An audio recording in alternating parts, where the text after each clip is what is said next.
সহিংস বিক্ষোভে সরকার পতনের কয়েক মাস পর নতুন এক মোড়ে দাঁড়িয়ে নেপাল। ক্ষোভ, হতাশা আর পরিবর্তনের আকাঙ্ক্ষা নিয়ে ভোট কেন্দ্রে গেছেন লাখো ভোটার। সরকারে পুরোপুরি আস্থা রাখতে না পারলেও সাধারণ নাগরিকদের প্রত্যাশা নতুন এক সূচনা দেখবে কাঠমান্ডু। নতুন সরকার নির্বাচনে ভোট দিয়েছেন প্রায় 1,13,00,000 ভোটার। 275 সদস্যের হাউস অফ রিপ্রেজেন্টেটিভসের জন্য, যেখানে 165 আসন সরাসরি ভোটে এবং 110 আসন পার্টি তালিকার মাধ্যমে ভোট গ্রহণ অনুষ্ঠিত হয়েছে।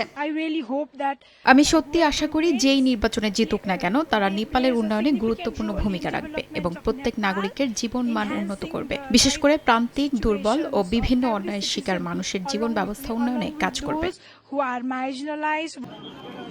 প্রধানমন্ত্রী পদপ্রার্থী হিসেবে প্রতিদ্বন্দ্বিতা করেছেন দেশটির ক্ষমতাচ্যুত প্রধানমন্ত্রী কেপি শর্মা ওলি, প্রাক্তন র্যাপার ও কাঠমান্ডুর মেয়র বালেন্দ্র শাহ এবং দেশের সবচেয়ে পুরনো রাজনৈতিক দলের নতুন নেতা গগন থাপা। তবে সবার নজর এখন ঝাপা 5 আসনে, যেখানে ক্ষমতাচ্যুত ওলি তার নিজ জেলা থেকে পুনর্নির্বাচনের চেষ্টা করছেন। জনপ্রিয় সাবেক র্যাপার বালেন্দ্র শাহ একই আসনে প্রতিদ্বন্দ্বিতা করছেন। বিশ্লেষকরা মনে করছেন এই আসনে নির্ধারণ করবে প্রাক্তন প্রধানমন্ত্রী ক্ষমতায় ফিরতে পারবেন কিনা, কিংবা যুবশক্তি নেতৃত্বাধীন পরিবর্তন বাস্তবে হবে কিনা।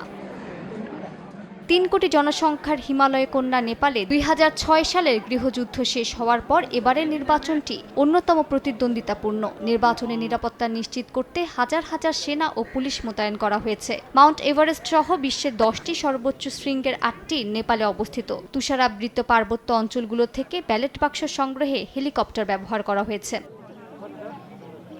নির্বাচনের ফলাফল একদিনের মধ্যেই সরাসরি ভোটের জন্য প্রকাশিত হবে। তবে পার্টি তালিকা অনুযায়ী ফলাফল ঘোষণা করতে আরও সময় লাগতে পারে। কোনো একক দলের জন্য সরাসরি সংখ্যাগরিষ্ঠতা আসার সম্ভাবনা কম, তাই কংগ্রেস ও যুববান্ধব দলগুলোর মধ্যে জোট আলোচনা চলতে পারে।